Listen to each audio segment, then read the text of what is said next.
So she told her in male pronouns, and I was like, hi everyone, welcome back to my YouTube channel, and if you're new here, welcome.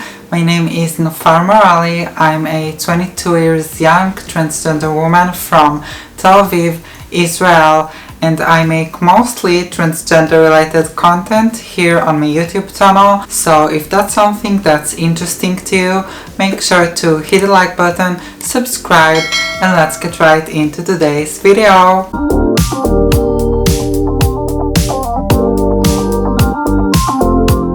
Okay guys, so I know I've been gone for a while now. It's been a month since my last upload here on YouTube, so I'm so sorry that I haven't had the time to upload, but I really focused on my mental health because the death of my beloved dog, who was just like my child, and if you experienced the same thing, you probably know how it feels to lose a family member. So now I'm trying to get back on track, and I'm filming in golden hour, so it's so fun, and I'm excited to get back on YouTube. And for today's video I want to talk about misgendering and how to deal with it, and also share my personal experience with misgendering. And if you do not know what misgendering means, it means to refer to a person in their wrong pronouns. So for me personally, I am a transgender woman, and I'm expecting people to treat me as a woman, to talk to me in a female pronouns. But if someone would call me a he or him or a man, that's a misgendering because I am a woman. So many trans people experience the same thing, being misgendered on daily basis, and that's really painful experience sometimes. So that's why I wanted to talk about this today and to share my own experience as well. So for the sake of today's video, I wore no makeup, just like some chapstick, and that's it, because I want to show that you can be a woman without any makeup or add-ons. You don't have to do nothing to be a woman or a man, whatever you want. Woman does not equal makeup, clothes, hair. You really can be whatever you feel like without any add-ons. So that's the message for today. And I'll start by sharing my own story and experience with misgendering. So in the earlier stages of my transition, I look like a little boy, so people would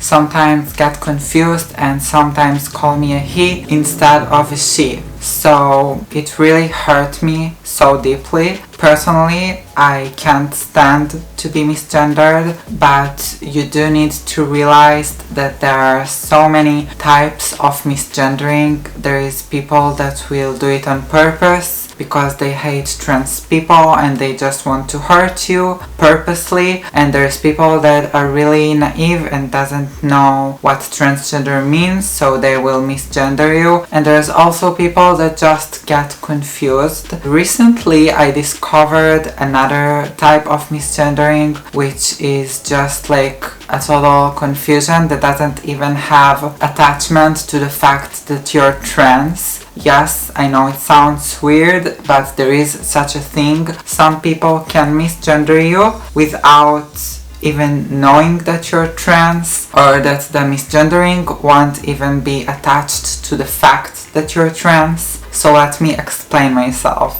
So as I said, I was misgendered a few times. In the earlier stages of my transition, in the past few years, it doesn't happen at all. Just no, on the phone, in person, I pass totally as a woman in society, so I have no problem with that.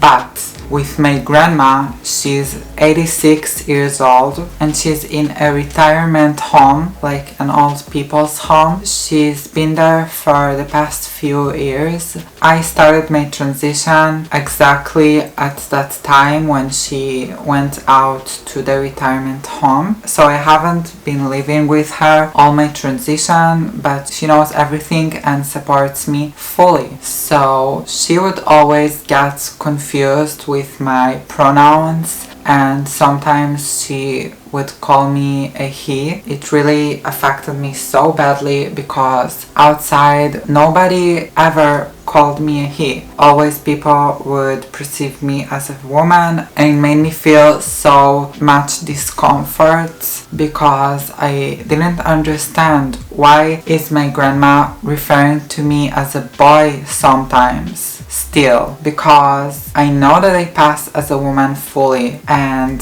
why exactly her, someone that's very close to me? Why her? Why not somebody else? It's just her. So it must be something not to do with me, because if it was me that I'm not passable enough, I would see this in other situations in life as well. But I don't see it, so it's something with her. And I just did not understand, and every time that I tried to reach and to contact her and to talk to her, I would get hurt again and again and again. My heart just couldn't handle with it because I would get so much dysphoria from it, and I was pretty sure by that point that I'm the problem. I'm not passable enough, I'm not feminine enough. It was just very painful, and we didn't speak for the last 2 years, and then we started gradually talking again on the phone, and she would call me only by female pronouns in the phone. I was happy I came to visit her because I felt comfortable enough. I thought that she got over it and now we're going to speak normally without any misgendering towards me. But I was wrong. When I came to visit her, I found out that she still does misgender me sometimes, and it was so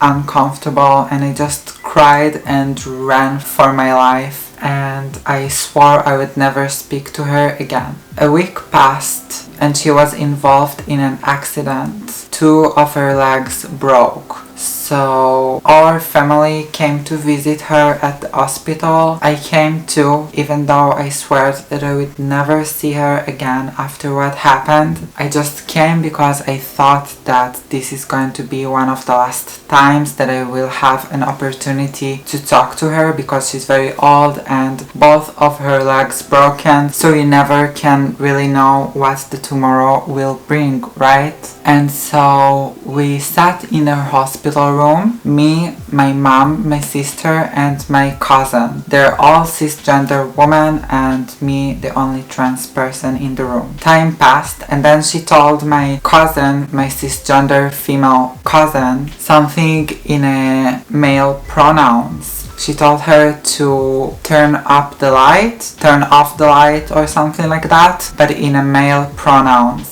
And this was in Hebrew because we do speak Hebrew in our family, so in English you can't misgender in that sentence, but in Hebrew you can. Like to tell someone to turn on or turn off the light and say it like female or male. So she told her in a male pronouns, and I was like, I looked at my sister and my sister looked back at me because my sister knew the whole story, and we were so shocked and happy at the same time because that showed me that my grandma never really misgendered me because of the fact that I was trans. It's just because she's old and she's forgetting things sometimes, and even she referred to my cisgender cousin as a he.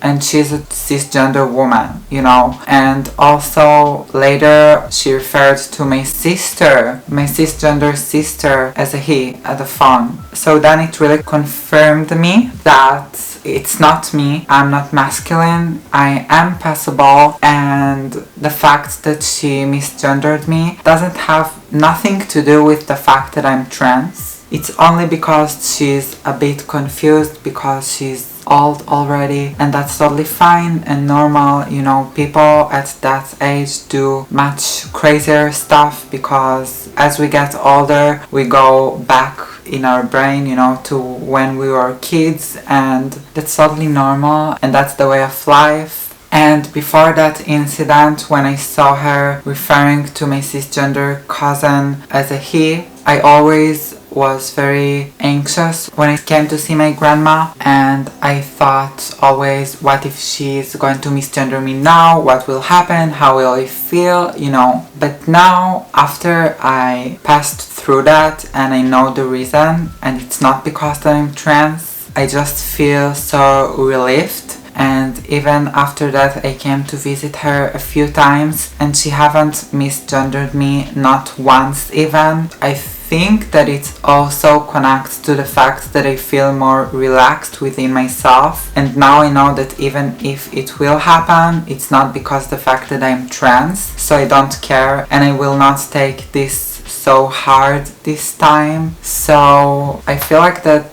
being so sure of myself now and happy, that's what makes this to not happen anymore, because I'm not anxious around her anymore. So that's kind of my story about misgendering and how I dealt with it. And I hope that you can understand too by that story, if someone needs to hear that, whether it's your family or someone in the street, that it's not always what you think. You know, it's very easy to think fast and get into conclusion that it's because you're too masculine or you're not passable enough, but really I'm speechless because I found out that there are so many more factors to misgendering, and it's not only for being masculine or not passable enough. Like, look at me, this is my story and you can take this with you, and I really hope that it will help someone out there, because I'm so sure that I'm not the only one that experienced the same type of misgendering. And also, if you experience real misgendering, like based on the fact that you're not passable enough for the society or you're not feminine enough by today's standards or something like that, please remember that your inner peace is the most important thing. Because when I cried a lot when she misgendered me, like my grandma, my whole system shut down and I was off for like weeks.